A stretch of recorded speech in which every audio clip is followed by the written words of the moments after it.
A stone leaf stares down from a cathedral archway, its gaze older than the prayers whispered below. Medieval churches are filled with these silent stone witnesses, and their true stories rewrite everything we thought we knew about the past. By the end of this journey, you will be able to look at any ancient church and see the hidden pagan world preserved in its carvings.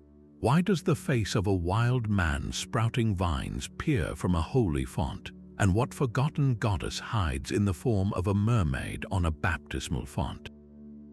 How much of our spiritual history is carved in stone, waiting for us to learn how to read it again? That wild man peering from the font represents a profound and deliberate compromise. As Christianity spread across Europe, it did not simply erase the old world. It faced a continent deeply rooted in its own sacred geography, a land filled with ancient groves, hallowed springs, and spirits in every rock and river. Obliterating these sites would have been a declaration of war on the very soul of the people.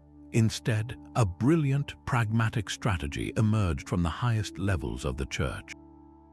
Pope Gregory the Great, in a famous letter written at the end of the 6th century, gave his missionaries a crucial instruction. Do not tear down the pagan temples, he advised. Instead, cleanse them with holy water, replace the idols with relics, and convert these places for Christian use. His reasoning was stunningly practical.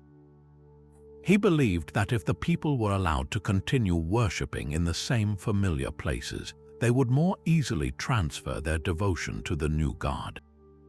This was not a war of annihilation, but a campaign of assimilation.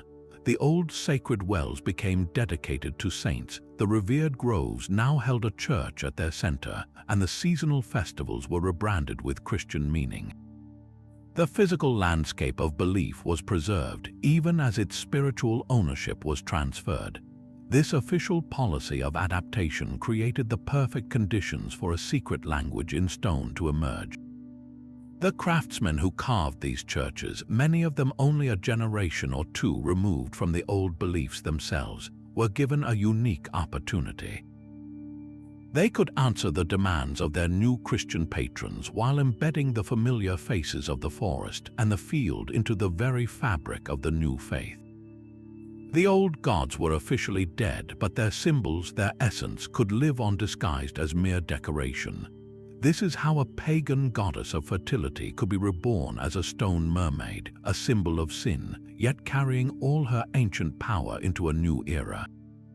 High above the pews, a stone face bursts into leaf, its mouth a silent fountain of oak and ivy.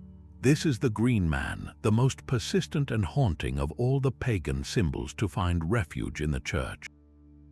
He appears in 1,000 forms, from a serene face peering through a delicate veil of stone leaves to a wild, almost frantic head disgorging a torrent of vines and flowers from its mouth, nose, and eyes. He is the Lord of the Wildwood, carved into the pillars and roof bosses of God's house. To understand why he is there, we must journey back to the deep, sacred forests of pre-Christian Europe. His origins lie with ancient Celtic gods of the wild, powerful deities like Cernunnos, the horned god of the forest, animals, and fertile abundance. Cernunnos was a lord of life, death, and rebirth, a symbol of the endless, cycling power of nature that gave food, shelter, and spirit to the people. When the old religions faded, this fundamental force could not be so easily banished. The Green Man became its new vessel. He is not a devil or a demon, but something perhaps more primal, the very embodiment of the life force itself. His leafy hair is the forest canopy. The vines flowing from his mouth are the relentless, unstoppable growth of nature. By placing him inside the church, medieval craftsmen were performing a kind of spiritual magic. They were acknowledging that the divine was not only in the heavens above, but also in the living, breathing world outside. The Green Man, nestled beside saints and prophets, became a permanent reminder of creation's raw, untamable power. He symbolizes rebirth, not just the spiritual rebirth promised by Christianity, but the physical, annual rebirth of spring that governed all life. He is the wild soul of the earth, forever looking down from the stone, ensuring that even within the most holy of spaces, nature's voice is never entirely silenced. Far more startling than the leafy green man is the stark figure of the Sheela-na-gig. Carved on church walls and castle towers, these stone women brazenly pull open their vulvas, a shocking and explicit gesture that seems utterly out of place in a sacred setting. To our modern eyes, they are perplexing, even scandalous, but to the medieval mind, they were powerful protectors. Their origins are deeply rooted in a past far older than the churches they adorn. They are the direct descendants of ancient, pre-Christian goddesses of fertility, life, and sovereignty. Across Europe, figures like the Celtic Sheela were revered as embodiments of the life-giving and life-taking power of the earth itself. Their exaggerated display was not one of lewdness, but a potent symbol of creation, the very portal through which all life enters the world. This raw, generative power was believed to be one of the most effective forces against evil. Medieval people held a profound belief in the evil eye and malevolent spirits that brought sickness and bad luck. They employed apotropaic magic, a practice of using symbols to ward off harm. And what could be more powerful against the forces of death than a blatant symbol of life itself? The Sheela-na-gig's gesture was a defiant act, a protective shield. By displaying the source of life, she could frighten away death. This is why she was placed over doorways and windows, the vulnerable points where evil could enter. She was the building's first and last line of defense, a primal guardian using the most fundamental magic to keep darkness at bay. Her presence on a church wall is a profound contradiction, a pagan symbol of fertility acting as a protector of a Christian holy space. She represents the unbreakable thread of folk belief, a testament to the idea that some forces are simply too ancient and too powerful to ever be left outside. But the wild soul of the earth was not the only ancient power to be tamed and transformed within the church walls. Look closer at the stonework, and you will find another creature coiled around pillars or crushed beneath the feet of saints. The dragon. In the old pagan world, this beast was the ultimate symbol of untamed chaos. For the Norse, the monstrous serpent Jormungandr encircled the entire world, gripping its own tail, a creature of such immense power that its thrashing would bring about the end of all things. It was the embodiment of the wild, destructive forces of nature that humanity could not control. When Christianity arrived, this powerful symbol was perfectly suited for a new role. The dragon became Satan, the great adversary, the serpent of Eden who brought sin into the world. It was the enemy of order and divine will, a perfect villain for the new faith. Yet, this is not the end of the dragon's story. In a fascinating paradox, the very beast that symbolized evil was also put to work as a guardian of the holy. Look up at the roof guttering, and you might see a stone dragon, its gaping mouth acting as a waterspout, channeling the rain away from the sacred building. Here, its chaotic nature is harnessed, its power over water redirected to protect the church from the very elements it once represented. Inside, on the carved undersides of choir seats known as misericords, dragons are often depicted locked in combat or entwined in intricate knots. These hidden artworks, seen only by the clergy during long services, served as reminders of the eternal struggle between good and evil, but also of the complex nature of creation itself. The dragon, once a god of chaos, then a symbol of the devil, had become a multifaceted guardian. It protected the physical structure of the church, it illustrated moral lessons, and it preserved the memory of a powerful, ancient force that was too compelling to ever be completely banished. Beneath the towering saints and the watchful green man lies another kind of map entirely, a sprawling circular pattern cut into the very stone of the floor. This is the cathedral labyrinth, a single, winding path leading inexorably to a center and back out again. At first glance, it seems like a simple decoration, but to step onto its path was to begin the most important journey of a medieval life. In an age when a physical pilgrimage to Jerusalem was a dangerous, expensive, and often impossible dream for most, the church offered a powerful alternative. Walking the labyrinth became a substitute pilgrimage, a microcosm of the long, arduous road to the Holy Land. Each deliberate step was a prayer, each turn a spiritual trial, and the final arrival at the center was a symbolic entry into the heavenly Jerusalem itself. This was not a maze designed to trick or lose the traveler. There were no dead ends, only one long, circuitous route that demanded patience, faith, and perseverance. The journey inward represented a turning away from the world and a descent into the self, a metaphorical trip to the underworld where one confronted their own sins and doubts. The center was a place of revelation and communion, and the journey back out symbolized a return to the world, reborn and redeemed. This profound spiritual practice, however, echoes rituals far older than Christianity. The concept of a winding path as a test for the soul, a ritual of death and rebirth, is a cornerstone of ancient pagan initiation rites. In Greek myth, the labyrinth housed the Minotaur, a beast that Theseus had to conquer to prove his heroism and find his way back to the light. For countless pre-Christian cultures, spirals and labyrinthine patterns carved into tombs and sacred sites represented the treacherous journey to the underworld and the soul's hopeful return. The church did not invent this powerful symbol, it sanctified it. It took a universal human story of struggle, transformation, and homecoming and gave it a new Christian name. So the next time you see a photograph of the Great Labyrinth in Chartres Cathedral, do not see just a geometric pattern. See a road made of stone, walked by countless feet in quiet devotion, a silent testament to the eternal human longing to find our way, even when the destination seems impossibly far away. Another hidden language waits in the endless, woven paths of stone and ink. Look closely at the borders of an illuminated gospel book or the carved surface of a high cross, and you will find no beginning and no end to the lines.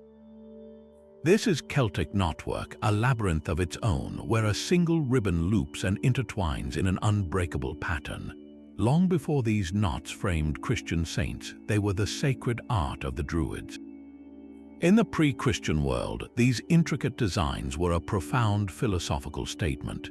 They visualized the interconnectedness of all life, the belief that every person, every animal, and every blade of grass was a single thread in a vast living tapestry. The endless path also represented the eternal cycle of the seasons, the constant turning of life into death and back into life again, a wheel that spun forever without a true start or finish.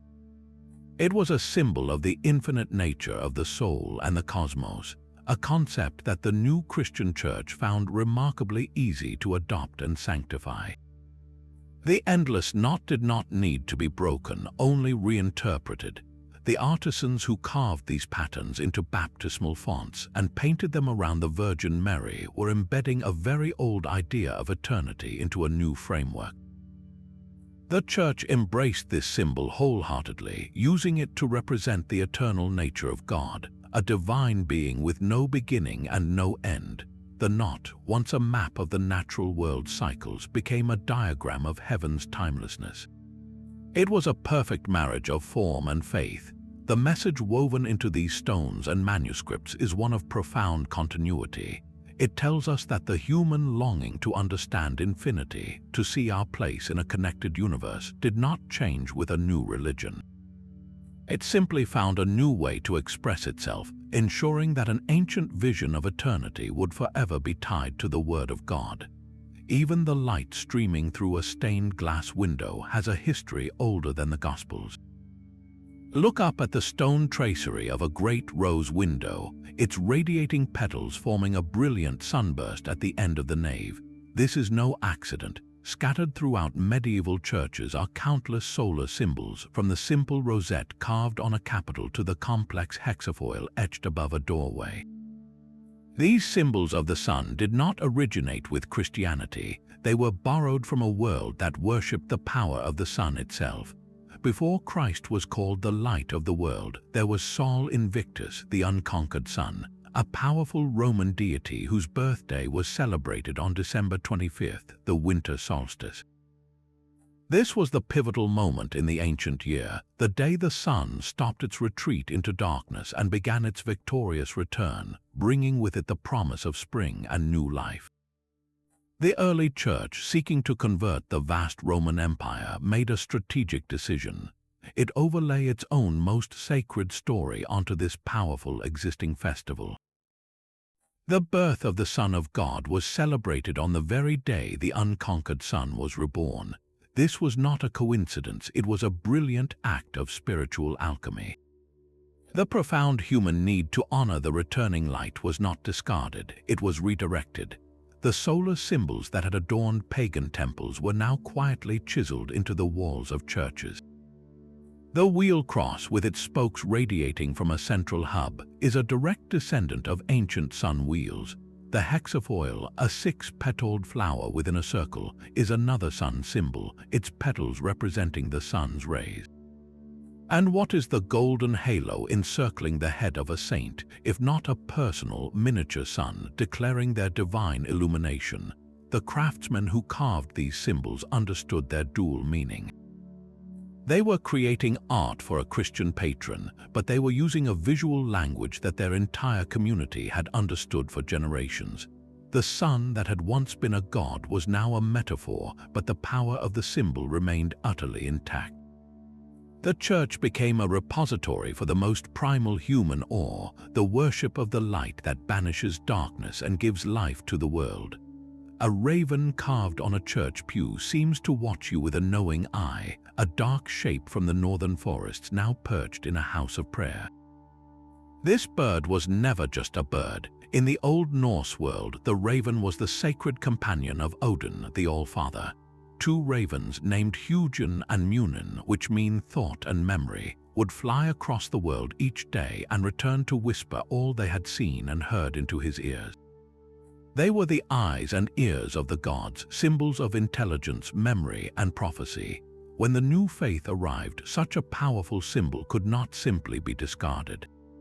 The raven was too deeply woven into the cultural fabric, so it was given a new master. The raven became associated with saints like Benedict and Vincent, often depicted in scenes where the bird faithfully brings them food. The pagan messenger of a god of wisdom was gently rebranded as a loyal servant of a Christian holy man. Yet the echo of its old role remains. It still carries a message, a silent testament to how the divine couriers of one world were seamlessly reassigned to serve in the next. The same transformation happened with a gentler bird. The dove was sacred to goddesses of love and fertility like Aphrodite and Venus long before it was ever shown with an olive branch. It represented the soft, life-giving power of the divine feminine. The early church, in its search for symbols to explain the unexplainable, saw in the dove a perfect vessel for a new concept, the Holy Spirit. This unseen, mysterious force of God's presence in the world needed a physical form, and the gentle white dove, already a symbol of peace and purity from its older roles, was the natural choice. So a creature once linked to pagan goddesses of love became the ultimate symbol of divine inspiration, descending upon the apostles at Pentecost. This is not a story of replacement but of layered meaning. The dove did not lose its old associations of peace and love. It gained a new, profound layer of spiritual significance. The carver who shaped a dove onto a font was drawing from a deep, shared well of symbolism, a well whose waters were fed by both the old world and the new. These birds are more than decoration. They are a perfect illustration of how the sacred messengers of humanity simply changed their official address, continuing their eternal flight under a different sky. A hare, forever frozen in mid-leap on the armrest of a church pew, carries a secret as old as the spring. This creature was no ordinary animal to the Anglo-Saxons and Celts. It was the sacred companion of the goddess Eoster, a deity of the dawn and of fertility whose very name gives us the word Easter. The hare was a symbol of the moon, of rebirth, and of the frantic, abundant life that erupts each spring. Its famous fertility made it a living emblem of the land's generative power, so vital to survival. When Christianity sought to root itself in these cultures, it could not simply ignore such a potent symbol of the life it promised through resurrection. The hare, with its lunar cycles and its celebration of new life, was seamlessly woven into the celebration of Christ's resurrection. The ancient festival of Easter, celebrating the return of light and life, was baptized as Easter, and the hare, though officially downplayed, continued its silent vigil in the stonework, a gentle pagan ghost at the Christian feast. Its image carved into a chapel was not a denial of the old ways, but an absorption of their most powerful themes, allowing people to see their own ancient understanding of rebirth reflected in the new story of an empty tomb. Nearby, a much fiercer power is carved into a capital, a boar with bristling back and formidable tusks. In the pre-Christian world, particularly among the Celtic tribes, the boar was not merely a hunted beast, it was a sacred symbol of strength, courage, and warrior spirit. To dine on the boar in a feast was to consume its potent magic, taking its ferocity and vitality into oneself. It was an animal of both sustenance and spirit, revered for its untamable wildness.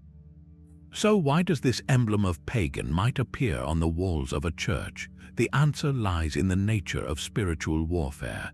The boar's raw, aggressive power was too potent to discard. Its symbolism was redirected, transformed from a symbol of physical combat into an emblem of spiritual fortitude. The Christian knight, fighting not against flesh and blood but against spiritual wickedness, could be represented by the boar's indomitable spirit. Its image, rendered in stone, became a warning against sin and a reminder of the courage required to live a righteous life. The pagan symbol of the warrior's feast was reborn as a guardian of the Christian soul, its old magic repurposed for a new kind of battle. But of all the animals to find sanctuary in the church, the stag is perhaps the most spiritually resonant.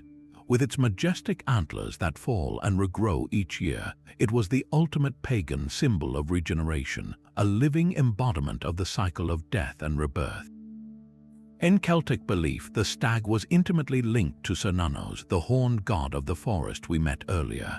It was a creature that bridged the worlds, a guide to the other world and a symbol of spiritual pursuit.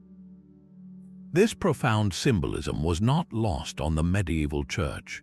They found a perfect parallel in the life of saints like Saint Eustace, who was converted to Christianity after a vision of a crucifix between the antlers of a majestic stag. The stag became a Christ symbol, its antlers resembling a tree of life, its pursuit a metaphor for the quest for divine knowledge. The pagan guide to the underworld was re-envisioned as a Christian guide to God. When you see a stag carved on a baptismal font or a column capital, you are witnessing this incredible fusion. It is Cernunnos and Christ, the old cycle of nature and the new promise of eternal life, merged into a single, powerful form. These stone beasts are far more than decoration. They are a menagerie of transformed meanings, a silent agreement carved in stone that the sacredness of the world did not begin with a single text, but has always been here, waiting in the forest, ready to be welcomed inside. A tree of stone grows from the floor of a medieval church, its carved branches reaching across the vaulted ceiling like a stone canopy. This is no random decoration. It is the echo of a cosmic pillar, a memory of the great world tree Yggdrasil from the Old Norse beliefs. In that ancient cosmology, Yggdrasil was the axis of all creation, a colossal ash tree whose roots delved into the underworld, whose trunk stood in the land of humans, and whose highest branches cradled the realms of the gods. It was the central pole of the universe, connecting every layer of existence. The Christian cross performs an almost identical function. It is the new axis mundi, a structure that connects the suffering of the earthly realm at its foot, the material world along its horizontal beam, and the promise of heaven at its vertical peak. Both are symbols of a cosmic center, a point where the divine and the mortal can meet. When a medieval artisan carved a tree with intricate, intertwining branches onto a church wall, they were subtly referencing this profound and universal concept, a symbol so powerful it transcended the boundaries of any single faith. They were building a bridge of understanding for a congregation whose ancestors had once looked to the forest for their sacred center.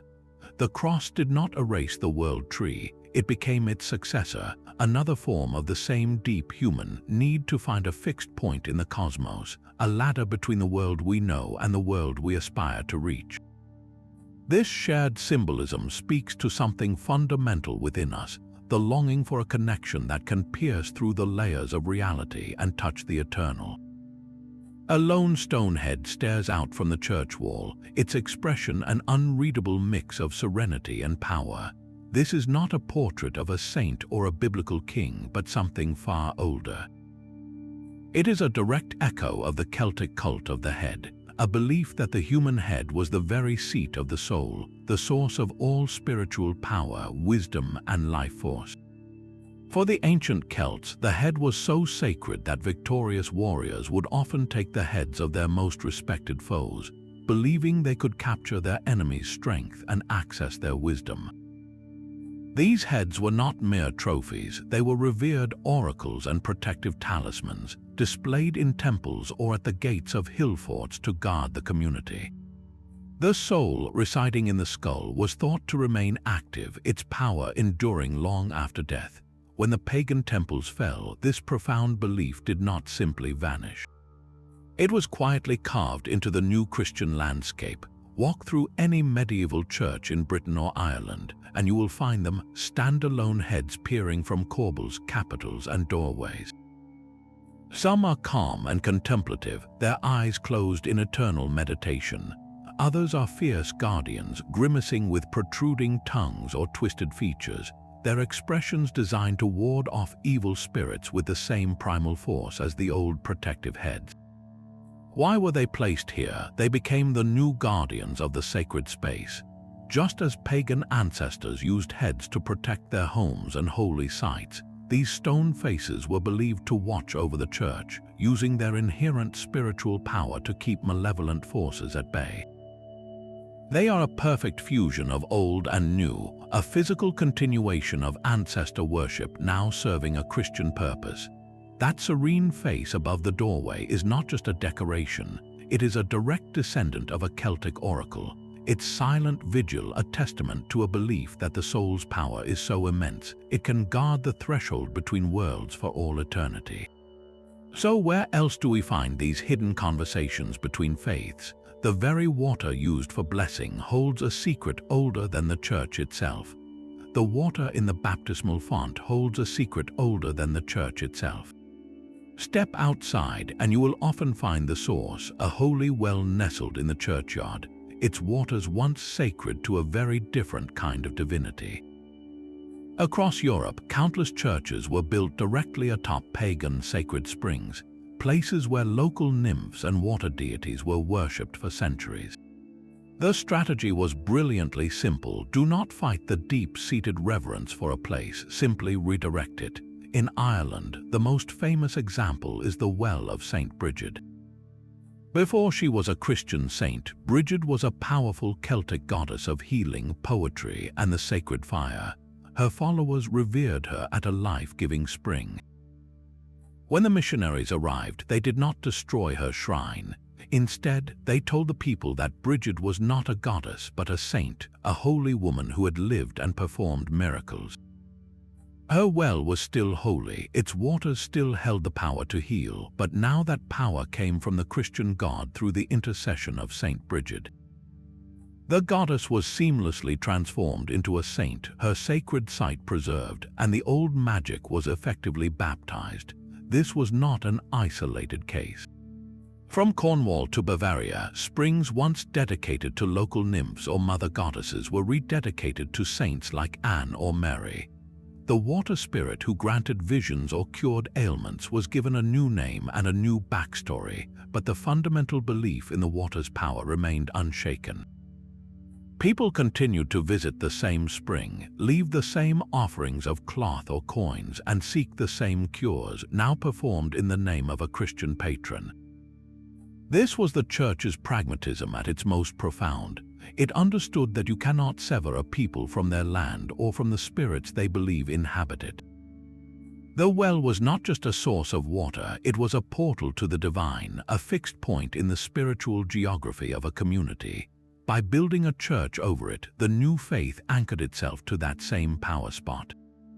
The stone walls of the chapel now framed the ancient spring, a physical declaration that the old magic had found a new master. So when you see a small well house in the shadow of a great church, you are looking at more than a water source.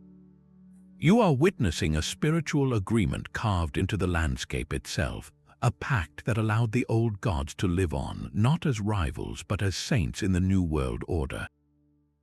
High above the church door, a stone farmer cuts his wheat under the blazing sun of August. Just beside him, a pair of fish swim in a circle, representing the zodiac sign of Pisces. This is not a random collection of images, it is a complete pagan calendar carved into the very gateway to salvation. The labors of the months and the signs of the zodiac form one of the most common and public displays of pre-Christian thought in medieval churches, a complete cycle of time and toil that the church knowingly adopted. For a population that could not read words, these carvings were a massive stone picture book.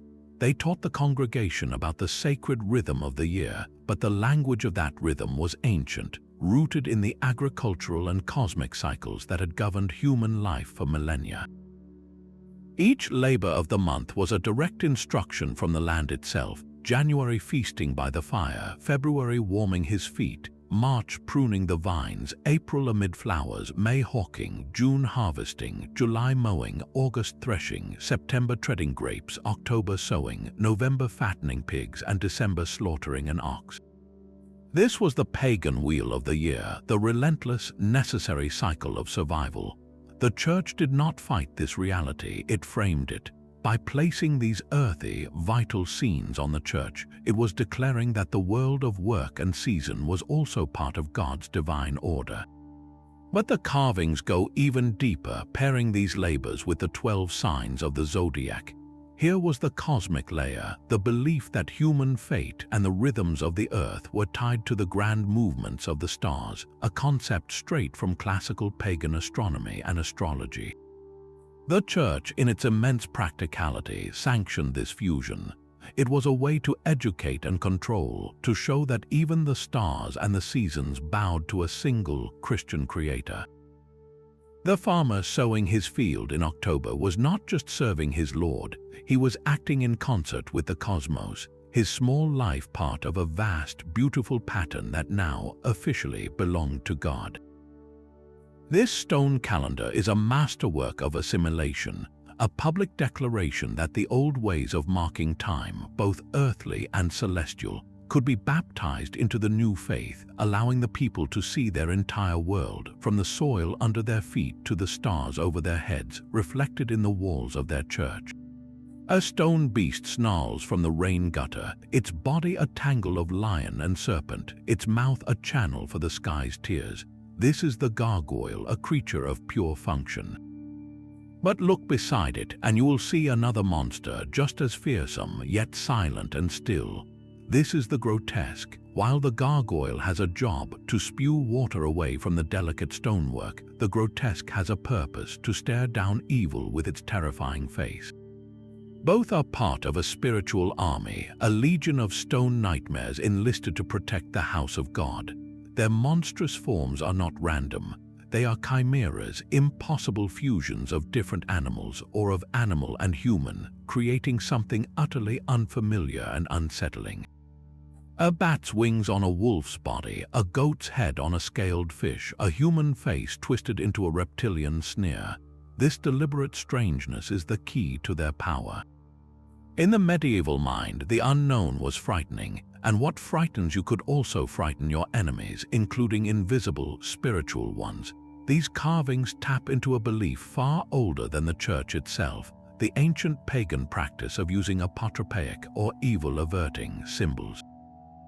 For centuries, people had carved frightening faces on their homes and shields. believing that a fearsome image could reflect the evil eye or scare malevolent spirits away from the threshold. The church did not invent this idea, it perfected it. It took these primal instincts and built them into its very architecture, creating a permanent stone defense system. The logic was brilliantly simple. If these monstrous forms could intimidate and scare pagan worshippers of the old gods, then surely they could do the same to the demons those pagans had once feared. The grotesques and gargoyles were the spiritual scarecrows of the cathedral. Their grimaces and grim forms a first line of defense against the forces of darkness. They were a visual sermon, a constant reminder that the world was a battleground between the sacred and the profane, and that the church itself was a fortress, armed and ready. So the next time you look up at a leering stone demon, remember, its true enemy was never the people below, but the unseen shadows that sought to corrupt their prayers. 3 spirals carved into a stone older than the pyramids dance in an endless cycle.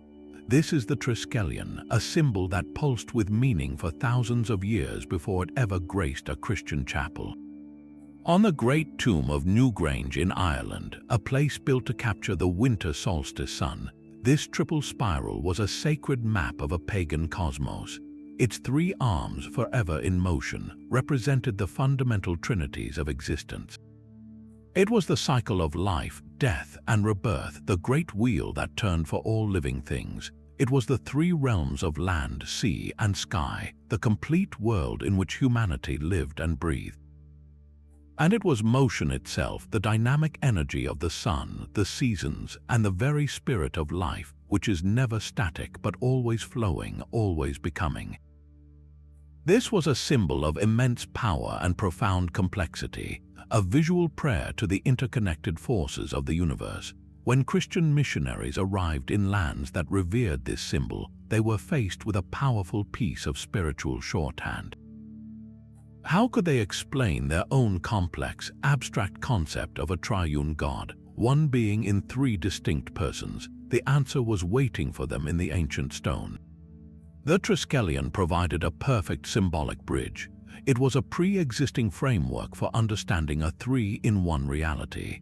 The old symbol of life, death, and rebirth could be gently reframed as the Father, Son, and Holy Spirit. The pagan understanding of the 3 realms of land, sea, and sky could be elevated to represent the divine sovereignty over all creation. The concept of eternal motion was repurposed to illustrate the eternal, dynamic love flowing between the 3 persons of the Trinity. The carvers who etched this symbol onto a Celtic cross or a baptismal font were not merely decorating. They were building a conceptual bridge, allowing a community to grasp a new theological idea through the familiar, trusted language of an old one. The Triskelion did not lose its original meaning. It gained a new layer, becoming a silent teacher that whispered of both the old world cycles and the new faith's mysterious triune heart. A stone griffin stands guard on a cathedral ledge, part lion and part eagle, a creature of impossible pedigree. This beast, like the basilisk and the wyvern, seems to have flown straight from the pages of a medieval bestiary into the stonework of the church. But the origins of these monsters are far older than the Christian manuscripts that catalogue them. They are fragments of a pagan world, primal forces given shape and form, and their presence in a holy space is a profound paradox.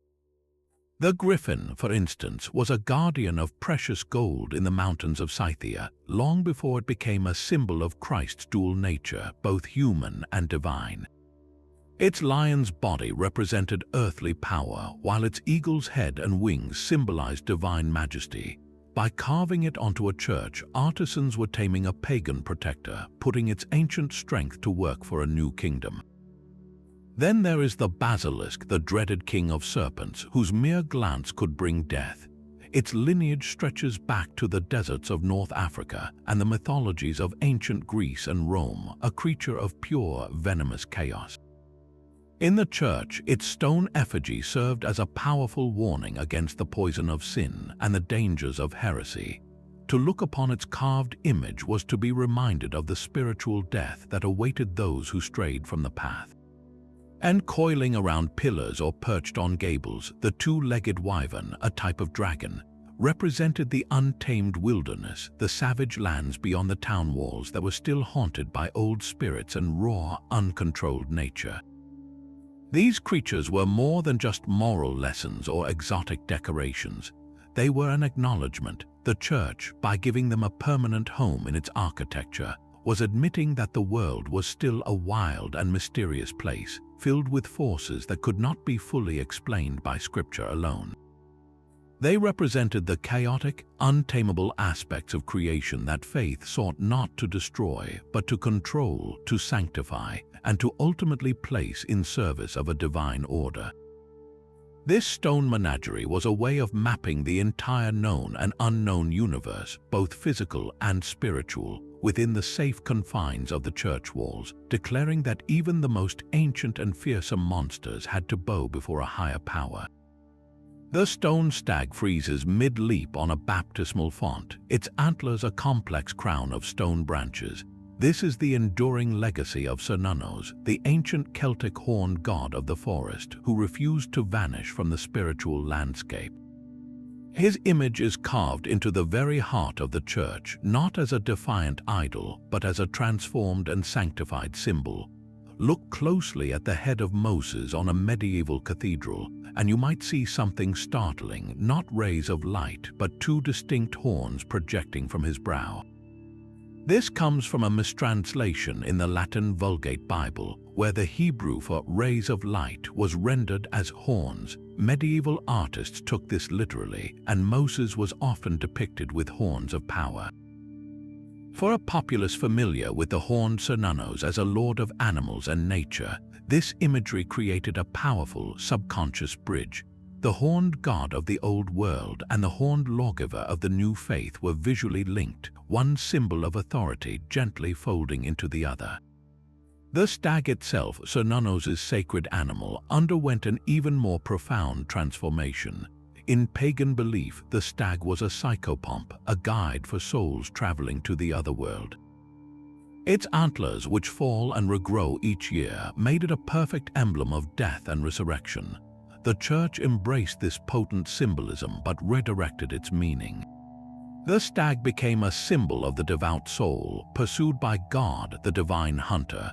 This is beautifully illustrated in the legend of Saint Eustace, a Roman general who converted to Christianity after seeing a vision of a crucifix between the antlers of a majestic stag during a hunt. The pagan guide to the underworld was re-envisioned as a messenger from heaven, and the hunt became a metaphor for God's relentless pursuit of the human soul. You can find this scene carved on misericords and column capitals, a dramatic story of conversion where the stag is the central, divine agent. In these carvings, the legacy of Cernunnos is not erased, it is redeemed.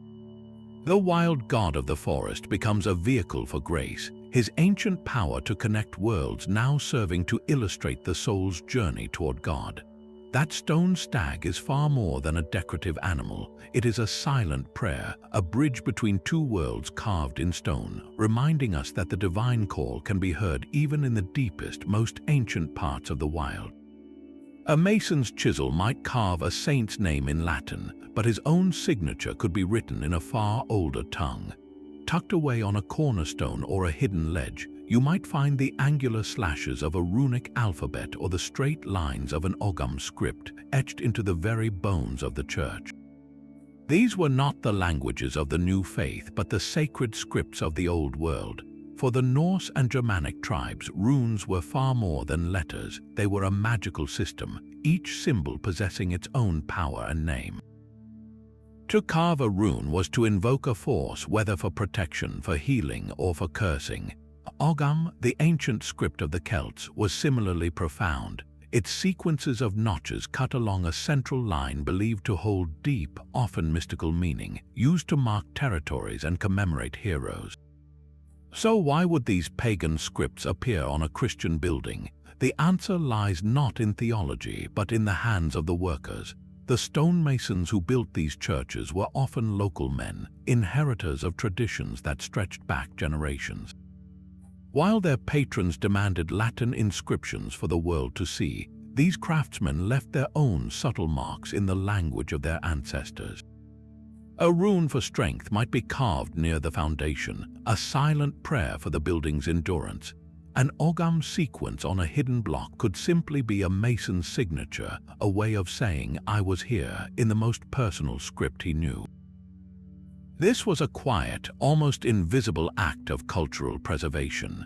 It was a way for a people to inscribe their own identity into the stone, ensuring that even as the words of a new god were preached from the pulpit, the old, powerful symbols of their forefathers remained, holding up the walls, a hidden foundation of memory and magic.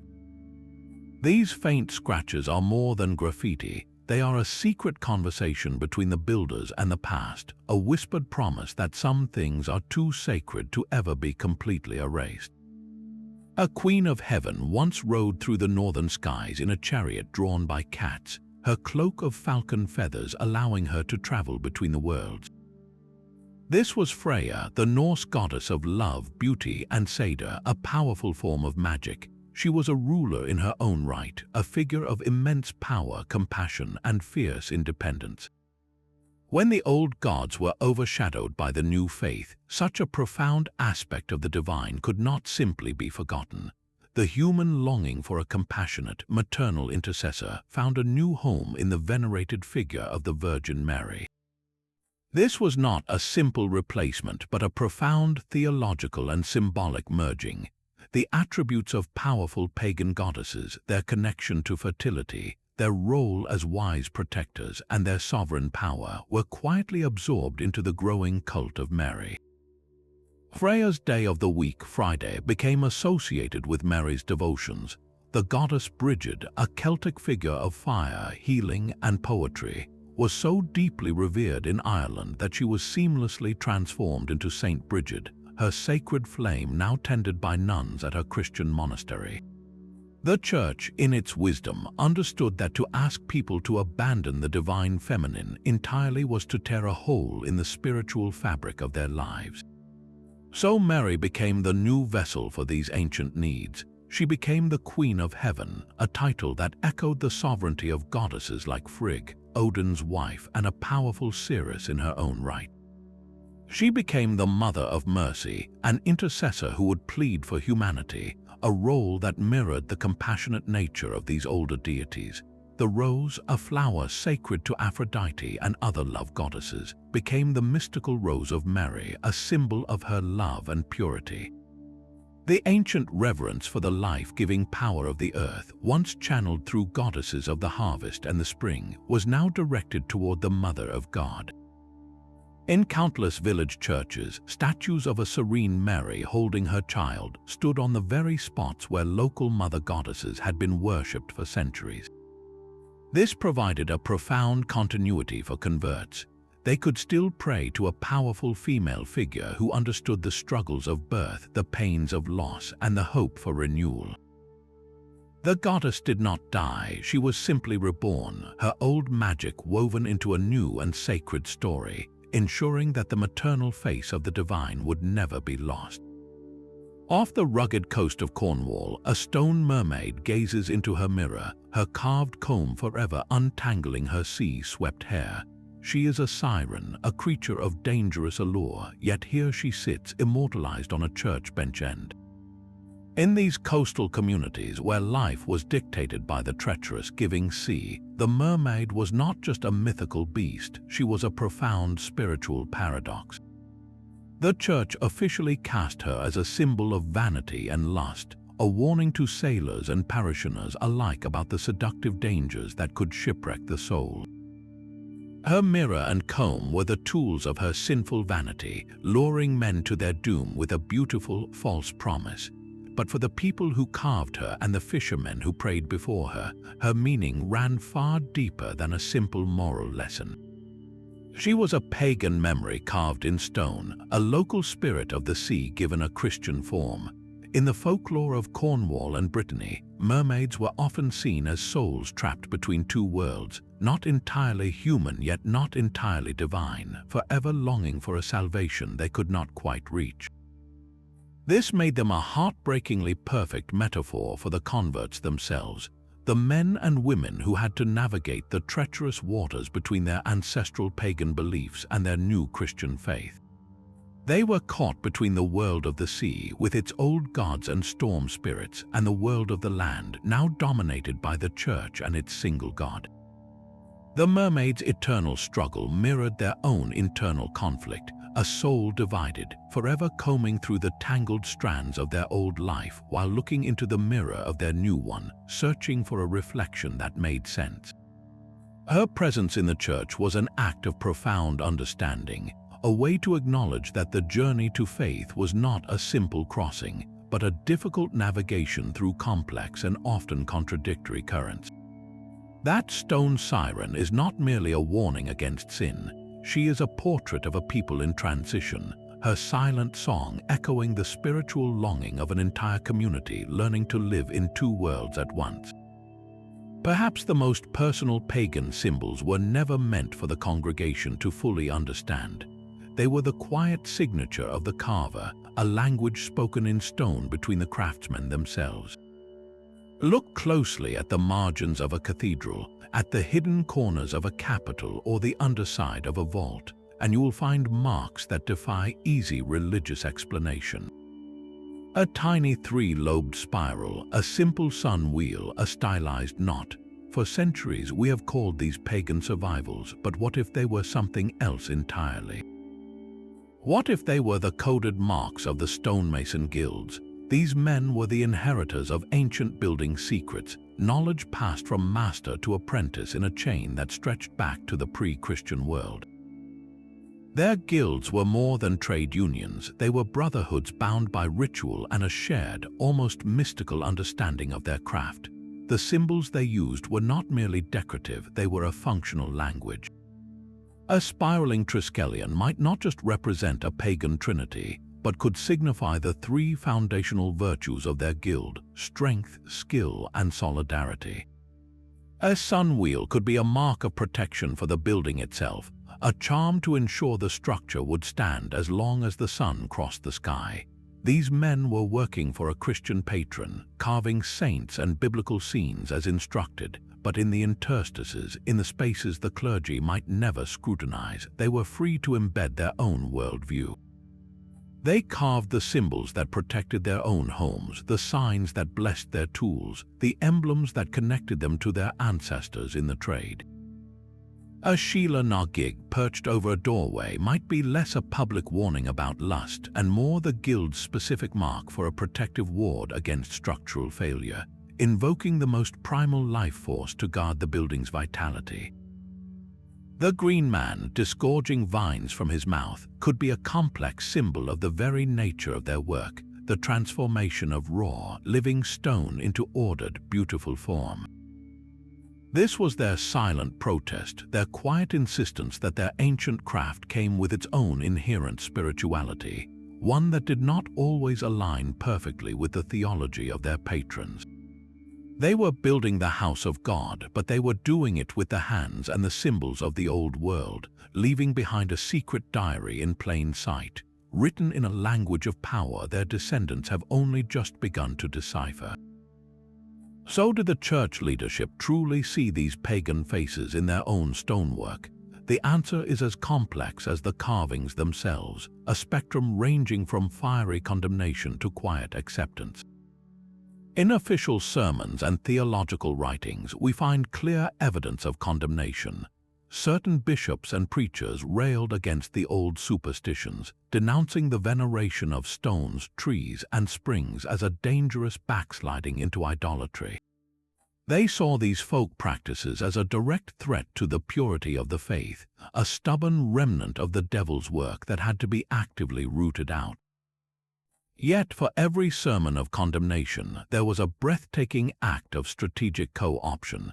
As we have seen with holy wells and seasonal festivals, the church's most brilliant strategy was not destruction but conversion. Church leaders, particularly during the early missionary periods, made a calculated decision.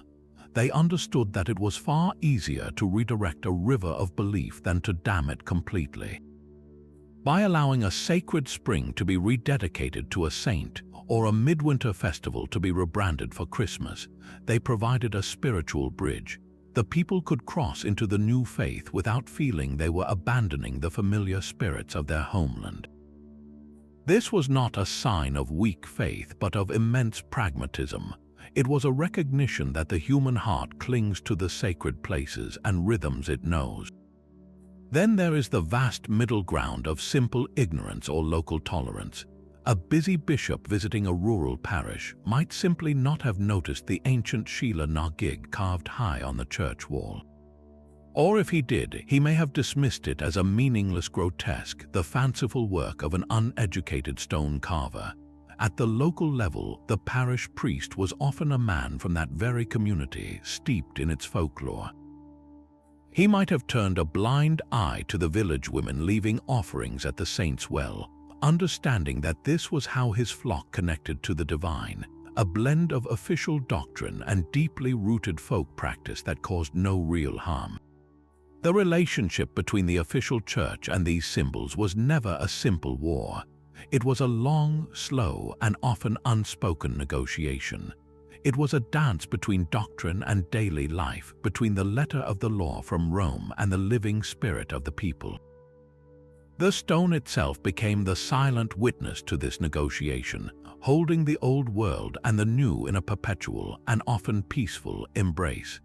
These stone conversations between faiths are no longer silent.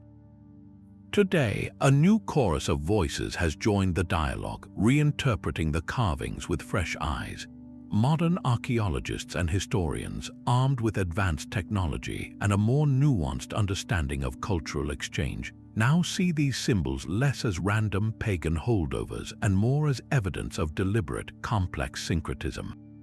For them, the green man is not just a survival, but a key to understanding how medieval communities processed profound cultural change. They map the precise locations of Sheela-na-gigs, analyzing their placement to decode the practical, protective logic of the medieval worldview, revealing a society that saw no contradiction in using a primal symbol of life to guard a spiritual one. Meanwhile, a powerful cultural movement has emerged from this historical rediscovery. Neo-pagan and earth-based spiritual communities actively reclaim these carvings as sacred icons. They see in the leafy face of the green man not a mere architectural motif, but a direct link to a suppressed animistic spirituality that never truly died. For them, the church carvings are not quaint decorations, but proof of a continuous, underground river of belief that honored the earth as a living, divine entity. They make pilgrimages to these ancient sites not to worship the Christian God, but to honor the older powers they believe are still resident in the stone, seeing the churches as repositories of a stolen heritage. This reclamation is about more than just symbolism. It is a spiritual homecoming.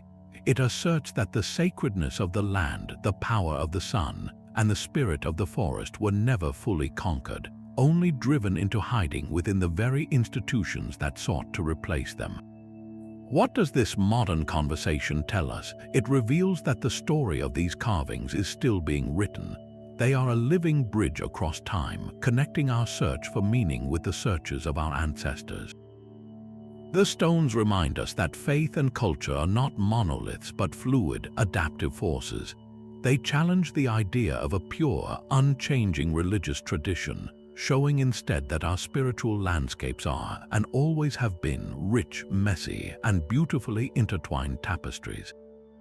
These stone whispers gather into a single, profound truth. The medieval church is not a fortress of a single, pure faith, but a living document, a palimpsest where the older writing of the land still shows through the new sacred text. Every leafy green man, every guardian Sheela-na-gig, and every solar rosette is part of a quiet, centuries-long conversation. It was a dialogue between the incoming world of scripture and the outgoing world of spirit that resided in the forest, the spring, and the starry sky. This was not a war that ended in total victory, but a negotiation that resulted in a shared home. The carvings are a testament to a deep human instinct, the need to connect with the divine through the language we already know, through the familiar faces of nature and the ancestral protectors who had guarded our homes for generations. The next time you walk into an ancient church, do not just look up at the soaring arches. Look closer. Run your eyes along the pew ends, study the capitals of the columns, and examine the rain spouts. Search for the faces in the foliage, the beasts in the knots, the old gods hiding in plain sight. And if you have ever spotted a mysterious symbol in your own local old church, a carving that made you wonder, share what you found in the comments below. The conversation carved in stone is waiting for your voice to join it.